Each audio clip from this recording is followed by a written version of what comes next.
Baik, alhamdulillahirrahmanirrahim. Terima kasih pemirsa masih di Damai Indonesiaku. Nah, di segmen ini kita akan coba untuk para guru-guru kita untuk berinteraksi langsung dengan para jamaah berkaitan dengan materi kita, melatih diri untuk ikhlas. Nah, kira-kira para jamaah ini sudah ikhlas belum ketika diuji dengan beberapa cobaan. Nah, kami persilakan untuk waktunya Kiai Haji Abdul Wahab, nanti berikutnya Kiai Haji Syarif. Terlebih dahulu Yai Wahab, silakan Yai. Nah, giliran saya yang nanya nih. Jangan ibu-ibu terus yang nanya, saya nanya. Ibu, saya mau nanya nih sama ibu nih. Ibu ikhlas enggak? Kalau ibu punya gelang, gelangnya saya minta buat bangun masjid. Insya Allah ikhlas. Benar. Insya Allah. Ikhlas. Ikhlas. Nah, ya. Jadi ikhlas itu karena Allah ya Bu ya? Iya. Kata Allah, Man dzalladzi yuqridallahu qardan hasanah. Siapa orang yang meminjamkan hartanya untuk Allah dengan ikhlas, maka dia akan dibalas oleh Allah dengan balasan yang berlipat-lipat ganda dengan syarat harus ikhlas. Amin. Baik, jangan cuma bicara ikhlas, sekarang kita praktekin deh. Ada gelangnya. Baik, karena ikhlas itu kan harus dipraktekkan. Karena hanya bicara ikhlas tidak ada amalnya, gimana kita bisa ikhlas kan begitu ya Bu ya. Baik, demikian ya. Tapi habis itu dikembalikan lagi ya, ya. Kalau ada gelang. Terus sebelahnya? Ya silakan Yai. Baik Ustadz. Ya, Ibu giliran saya menanya ke Ibu. Boleh. Boleh lebih mendekat Yai? Oh biar mendekat lebih, boleh ya? Boleh Yai. Saya demen sama ibu-ibu nih. Kalau tadi saya bilang, kalau ibu diminta gelangnya boleh apa enggak? Jawabannya boleh. Yeah. Tapi itu baru di mulut, prakteknya belum. Yeah. Prakteknya belum. Sekarang yang terberat adalah bagaimana jika sesuatu yang kita cintai, yang kita sayangi, diminta oleh Allah Subhanahu wa Ta'ala. Kira-kira kita bisa enggak ikhlas seperti itu? Ya Ustaz. Ya. Karena segala sesuatu itu pasti berproses ya, sebagaimana tingkatan ikhlas tadi kan ada yang terendah, tengah, ada yang awal.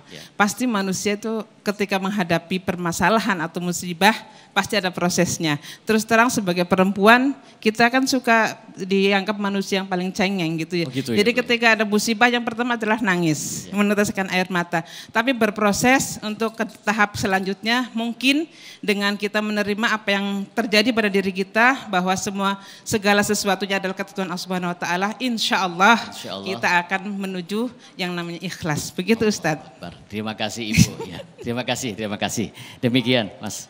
Masya Allah, ini jawaban yang menarik sekali dari jamaah kita. Terima kasih Kiai Haji Abdul Wahab. Nah, berikutnya kami persilakan Kiai Haji Syarif Matnaji untuk berinteraksi langsung. Kalau biasanya jamaah yang nanya ke Ustadz, ini Ustadz nanya ke jamaah. Silakan Yai. Siap. Saya yang cowok lagi kebagiannya ya. Iya.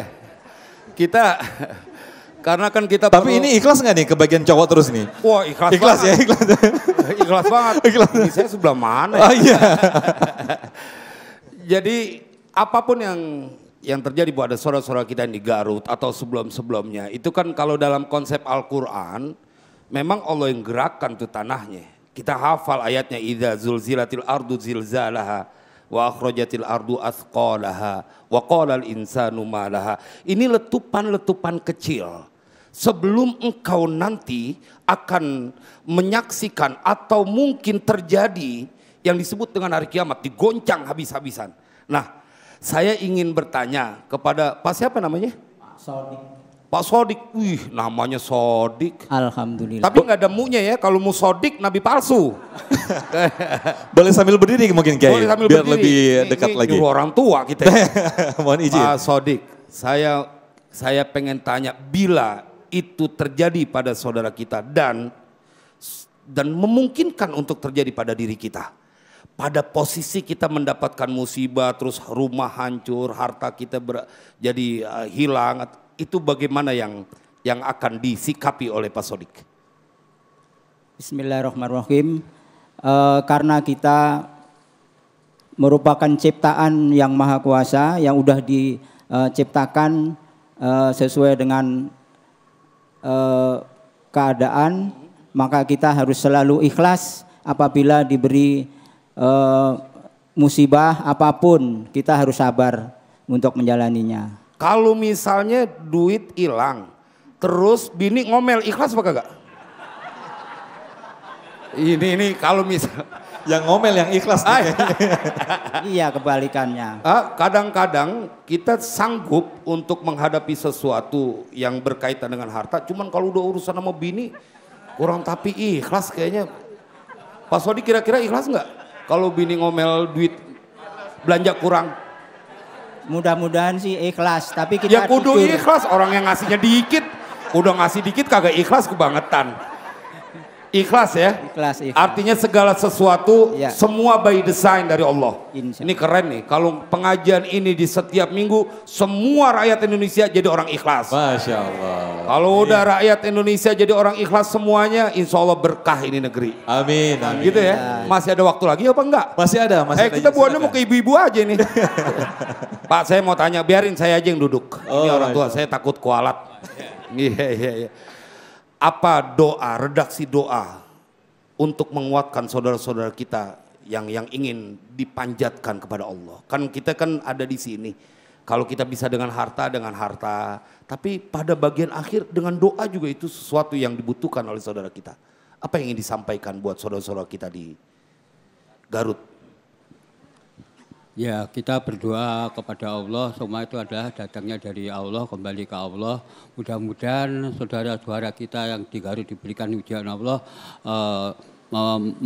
diberikan suatu kesabaran, keikhlasan, dan mudah-mudahan Allah akan memberikan sesuatu yang lebih baik daripada ujian ini pada yang ikhlas. Saya yakin kalimat ini akan menguatkan saudara-saudara kita. Amin. Amin. Apalagi ngomong udah tua gitu kan. Pengalaman hidupnya banyak. Karena kita tidak sebenarnya memiliki apapun yang ada pada diri kita, hatta badan kita. Semua adalah milik Allah. Kapanpun dia mengambilnya, ente nggak perlu jadi komplain karena semua adalah milik Allah. Mudah-mudahan manfaat. Baik, terima kasih Kiai Haji Syarif dan juga Kiai Haji Abdul Wahab tadi sudah berinteraksi, dan ini insya Allah akan membangun kedekatan yang lebih dekat lagi antara Ustadz, antara guru-guru kita dengan juga para jamaah. Nah, mungkin begini, kita kan sebagai seorang manusia yang itu mengalami naik turun keimanan, kemudian juga kita kadang ada faktor-faktor eksternal yang mungkin juga akan menambah pengaruh kita mengurangi keikhlasan. Ketika kita sudah ikhlas memberikan sesuatu atau mendapatkan sesuatu yang itu tidak mengenakan bagi kita, namun ada faktor-faktor eksternal yang membuat kita terkurangi rasa ikhlas itu. Nah, apakah itu membatalkan pahala ikhlas itu sendiri? Kiai Haji Syarif mungkin bisa ditambahkan, Kiai Haji Abdul Wahab, silakan Kiai. Ya, kalau definisi ikhlas secara bahasa kan tarkur riya fit ta'ah, meninggalkan riya dalam melakukan ketaatan. Selagi itu tidak ada orang lain, hanya engkau dengan Allah, kemudian engkau merasa kemudian sedih dan engkau curhatkan itu kepada Allah, itu termasuk orang yang ikhlas. Yang berabe adalah ketika kau dapat masalah, kemudian kau curhat kepada manusia dan mengeluh kepada manusia. Jadi pada saat engkau beribadah ingin dilihat oleh manusia, ketika masih dalam kaitan antara engkau dengan Sang Pencipta, sekolokan apapun diperbolehkan, sesedih apapun diperbolehkan. Bahkan siapa orang yang suka meneteskan air mata saat dia bersama dengan Allah, maka dipastikan air matanya tidak akan pernah jatuh dalam urusan dunia. Makanya kalimat tadi yang disampaikan oleh Ustadz Sofyan ketika membuka adalah sebuah ayat yang memang Allah ajarkan. Inna lillahi wa inna ilaihi raji'un. Ente kudu sadar semua punya Allah dan semua akan kembali kepada Allah. Cuma karena kebangkatan akrab, kalimat itu sebagai simbolik kadang-kadang. Sebagai sebuah ucapan karena mendapatkan kesedihan. Padahal artinya ente diingatin bahwa ente semua yang ente punya Allah, jabatan punya Allah, harta punya Allah, bahkan jiwa dan ragamu punya Allah. Ente kagak bisa nahanin kalau Allah pengen ambil. Begitu mungkin. Masya Allah, itu memang sering menjadi kalimat yang itu seperti formalitas begitu ya. Ketika kita mendapatkan musibah atau saudara-saudara kita, teman kita mendapatkan musibah, kita langsung berucap innalillahi wa inna ilaihi raji'un, yang itu hanya lewat saja. Nah, mungkin Kiai Haji Abdul Wahab bisa ditekankan lagi ketika ucapan atau kalimat innalillahi wa inna ilaihi raji'un itu lebih dalam lagi maknanya bahwa semuanya itu milik Allah. Fadhal Kiai. Baik, Wa basyiris sabirin. Ketika seorang itu tertimpa musibah, maka Allah berikan kabar gembira. Wahai orang-orang yang sedang ditimpa musibah, wa basyiris sabirin. Allah katakan, gembirakanlah kepada mereka. Mereka orang-orang yang sabar adalah orang yang berkata qalu inna lillahi wa inna ilaihi rajiun. Orang yang berkata bahwa semua yang kami miliki itu milik Allah, maka ketika kembali kepada Allah insya Allah ikhlas. Gitu Mas Sofyan. Berkaitan dengan ikhlas, ada amalan ikhlas itu orang yang sudah ikhlas tadinya. Maka kita belajar terus tentang ikhlas. Ketika sholat, kita sudah niat. Saya niat sholat lillahi ta'ala, karena Allah ta'ala, sudah ikhlas. Allahu Akbar takbir. Tadinya mau baca suratnya Al-Ikhlas. Qul huwallahu ahad. Tapi begitu waktu maghrib mau baca Al-Ikhlas kenceng. Tiba-tiba mertua di depan lewat. Gengsi dong baca Qul huwallahu ahad. Akhirnya dipanjangin yang dibaca suratnya Al-Baqarah. Nah, keikhlasannya itu agak rontok lagi. Ketika juga ada orang yang sudah melakukan sedekah. Saya sedekah ikhlas, tidak ada yang tahu karena Allah. Ada yang lihat, tahu-tahu dibisikin, hebat ya, sedekahnya banyak ya, muncul lagi sifat riaknya. Ada juga orang setelah dia bersedekah, sedekahnya selesai, terus tiba-tiba dia ngerundel. Bahasa Cirebonnya itu ngerundel, bahasa Cirebon. Karena seorang Cirebon, bahasa Cirebonnya itu ngerundel, ngedumel. Ya. Maka dikatakan di dalam Al-Quran, la tubtilu sadaqatikum bil manni wal adha. Jangan kau batalkan sedekahmu dengan mengundat-undat. Apa undat-undat itu bahasanya? Dengan mengungkit-ungkit apa yang telah engkau berikan. Kalau engkau ikhlas sudah pasrahkan kepada Allah, Allah yang akan membalas pahala, bahkan Allah yang akan mengganti. Boleh tidak kita beribadah, kita beramal soleh dengan mengharapkan surga? Kira-kira boleh nggak Bu?